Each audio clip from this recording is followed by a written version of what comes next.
आप सबके बीच में हम भोजपुरी लोग मिशन गायक कलाकार प्रीतम प्यारे ग्राम पोस्ट फरसाटा बेलथौड़ बलिया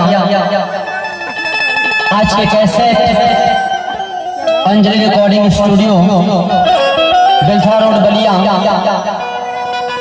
बड़ भैया दयाल मौर्य जी के देख रेख में होत बा हम आशा न बल्कि पूरा विश्वास बा जीवन दुलार प्यार सम्मान हमारा हर कैसे के आप सब दिहले हैं बाबा साहब के मिशन के गीत के उन्हें दुलार प्यार आशीर्वाद और सम्मान मिली हमके पूरा विश्वास बा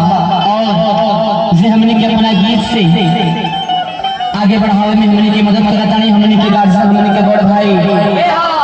कवि जी कृष्णाल गर्जी जी की देख रेख में कैसे होत बा हम पुनः अपना पूरा टीम के तरफ से आप सब श्रोता बंधु के हम साजर जय भीम जय भारत में बधाई करतनी और अपन गीत की शुरुआत करतनी आई मन भैया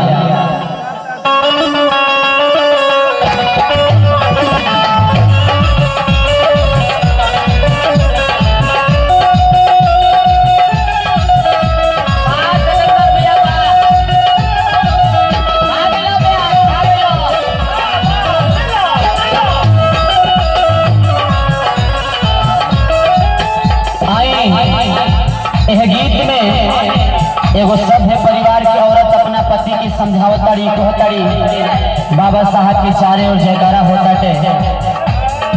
कितना सुंदर भाव में अपना पति से उनका औरत एगो बात